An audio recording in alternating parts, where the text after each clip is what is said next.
What is going on, guys? It is Wrestlelamia here, back with some more news.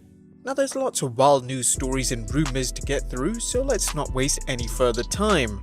Join us now as Wrestlelamia looks at the wildest news stories and rumors, including the Fiend helping out a bullied fan, who won this week's Wednesday Night War, Becky Lynch responds to WWE dropping the women's designation, more possible surprise entrants in the Rumble, Raw and Smackdown previews, WWE's Backstage ratings, a former superstar discusses his beef with John Cena, and much more.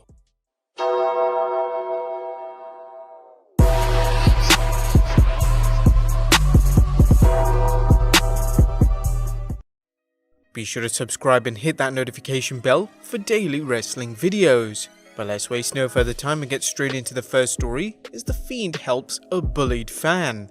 There are some real jerks in the world, such as a bully who recently attacked an autistic Bray Wyatt fan, beating the fan up and cutting up his Bray Wyatt t-shirt with a pair of scissors. Thankfully, there are some righteous people too, like Bray Wyatt, who reached out to the young fan after the boy's mom tweeted, WWE Bray Wyatt, my boy was attacked by another student at school. His WWE pop socket was broken and his Bray Wyatt shirt was ripped by the kid cutting him with scissors. He's tougher than a bully.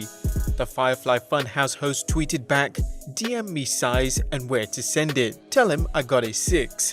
It's great to see superstars helping out their fans in situations like this. If only they could go to schools and deliver a smackdown to the bully. Next up, Becky Lynch discusses using the designation Women. Now, as you may know, WWE dropped Women's from the NXT Women's Championship title name.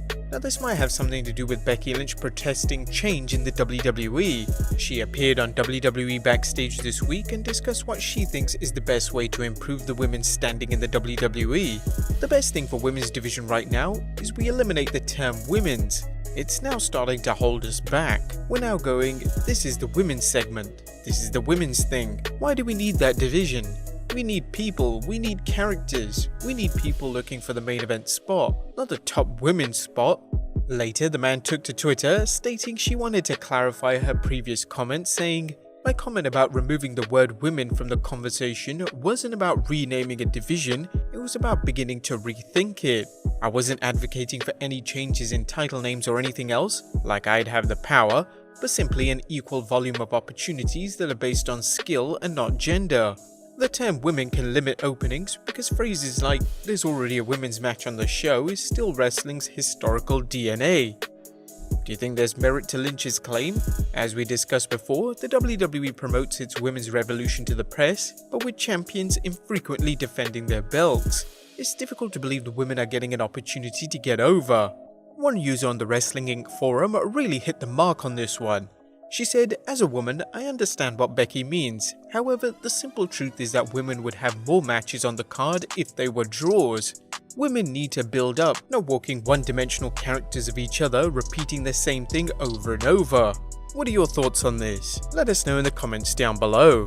Next up, the Wednesday Night War ratings. Who won, AEW or NXT? The Wednesday Night War continues as the competition between AEW Dynamite and NXT went into its 17th week, with Dynamite winning with 871,000 viewers compared to NXT's 769,000 viewers. As far as that vital 18 to 49 age demographic, Fightful.com noted that in the 18 to 49 demo, AEW also came out on top, drawing a 0.35 rating, slightly down from last week's 0.38 rating. NXT drew a 0.24 rating, up from last week's 0.21 rating. In terms of how this week's ratings for both shows did among original cable telecasts for the whole day, AEW finished 8th and NXT finished 35th. What's also interesting about the rating is that Dynamite brought in 871,000 viewers this week compared to the previous week's 940,000 viewers, while NXT jumped from 700,000 viewers to 769,000. It is possible that less fans tuned into AEW because the show was pre-taped on the Chris Jericho wrestling cruise. There's been speculation for some time that NXT fans are less likely to tune into Dynamite than vice versa, and this week's ratings results suggest this is true, as Dynamite lost 69,000 viewers from the previous week, while NXT gained 69,000. However, we get it, these are just numbers. We're also kinda happy, whether it's a decrease or increase, that the ratings are more or less level. Next up, Jeri-Cruise III Announced. Fresh off the success of Chris Jericho's Rock and Wrestling Rager at Sea Part 2, Le Champion has announced that Jeri-Cruise will set sail again in 2021. Chris Jericho Cruise.com announced, "All aboard, Chris Jericho's Rock and Wrestling Rager at Sea Triple Whammy is underway.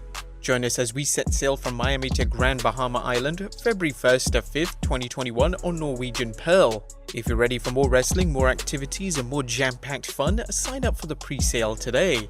The cruise taped the 22nd January edition of Dynamite, and rumor has it that Dynamite will air live next year aboard the cruise. If you attended the cruise, be sure to leave your comments about it below.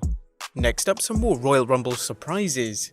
Wrestlelamia is determined to keep you updated with the latest news and rumors on potential surprise entrants in the 2020 Royal Rumble, so let's start off with the Men's Royal Rumble. With just a few slots remaining, there's rumor going around that former WWE superstar Santino Marella could enter the event. PW Insider reports, former WWE Intercontinental Champion Santino Marella is being brought into the 2020 Royal Rumble. PWInsider.com has confirmed with multiple sources, while WWE is scheduled to film WWE Network material that day, he could easily be used for either the men's or women's Royal Rumble, reprising his short-lived Santina character for a comedy spot. As for the Women's Rumble, besides Santino Marella, Wrestling Inc.'s Mark Middleton announced some potential returns, noting Ruby Riott and Nia Jax could be returning to the ring for WWE in Sunday's 30-women Royal Rumble match. There's no word yet on if the returns are planned for Sunday's match, but PW Insider reports that they are both scheduled to be in Houston, Texas for the Royal Rumble pay-per-view at Minute Maid Park. As we also noted in an earlier video, Naomi is scheduled to appear in Houston, so it's possible she could appear in the Rumble too. Next up, Punk pushes WWE Backstage ratings up. Yes, CM Punk helped boost WWE's Backstage ratings this week. As PW Insider's Mike Johnson is reporting, the 21st January episode of WWE Backstage on FS1 featuring CM Punk and Becky Lynch brought 111,000 overnight viewers, up from last week's 83,000 viewers. This week's show jumped 33% from the previous week. If Punk was responsible for the audience increase, it appears he's having a diminishing effect on ratings increases, as his first announced appearance on WWE Backstage brought in 180,000 fans, while his second appearance brought in 127,000. Next up, Drew McIntyre explains scripted promos. Drew McIntyre is looking to make a name for himself at the 2020 Royal Rumble, and he just spoke with TV Insider about the Rumble, as well as his hopes to confront Brock Lesnar in the Rumble and his rollercoaster career in the WWE. Another subject brought up was how much the WWE scripts its wrestlers' promos. The Scottish psychopath explained things aren't exactly what the fans think. "I think the biggest one is that you're given a script and you're told to read it every single line exactly how it's written. That's not true at all for anybody. You're given a guideline. It's up to you to know who you are and put that into your own words and present the message how your character would convey it." McIntyre discussed how Paul Heyman has been encouraging him to be himself on promos and that he thinks he's starting to connect with the fans. McIntyre definitely is headed for a babyface turn, and as we noted in our Royal Rumble news and rumors video, expect to see a big confrontation between him and Brock Lesnar. Next up, a quick Raw and Smackdown preview, as it looks like the WWE is hoping to build up the Royal Rumble with the 24th January edition of Smackdown, with WWE.com revealing two big segments, including a contract signing between Universal Champion Bray Wyatt and Daniel Bryan, as well as a six-man tag match pitting Roman Reigns and the Usos versus King Corbin, Dolph Ziggler and Robert Roode. On Raw, the WWE looks to have some big segments involved for the post-Royal Rumble Raw as the promotion starts the road to WrestleMania. So far, the WWE has announced AJ Styles vs Randy Orton, an appearance by WWE Champion Brock Lesnar, and an 8-man tag match between Seth Rollins, the AOP and Buddy Murphy, and the team of Samoa Joe, Kevin Owens, and the Viking Raiders. And lastly, Alex Riley discusses his past heat with John Cena. The WWE is full of stories of superstars who appear to be on the way to the top, only for everything to fall apart. A prime example of this is Alex Riley, who served as The Miz's protege and turned babyface, only for his career to take a nosedive. Since leaving the WWE in 2016, there's been talk of heat between Riley and John Cena, with Riley occasionally posting about his disdain for Cena on social media. Recently, Riley spoke with Chris Van Vliet about the Cena situation, breaking things down. "It is hard to put a label on it. I think it came down to, in the end, two men just not liking each other. As sad as that is, it had an impact on my career. He is who he is. I don't think that goes without saying in the other businesses. I just happened to be in a situation where right from the start, he didn't like me. Ultimately, Riley feels both he and Cena have patched things up. Towards the end of it, I think we patched up and figured everything out. It was a tough situation while I was there, but I respect John. I respect his work ethic. I certainly didn't expect to be on the wrong side of it. While Riley hasn't wrestled since 2016, he's kept busy working on an acting career, including in an episode of Netflix Glow series, and is scheduled for a return to the ring at GCW's We Run This Ring event during WrestleMania weekend in Tampa, Florida.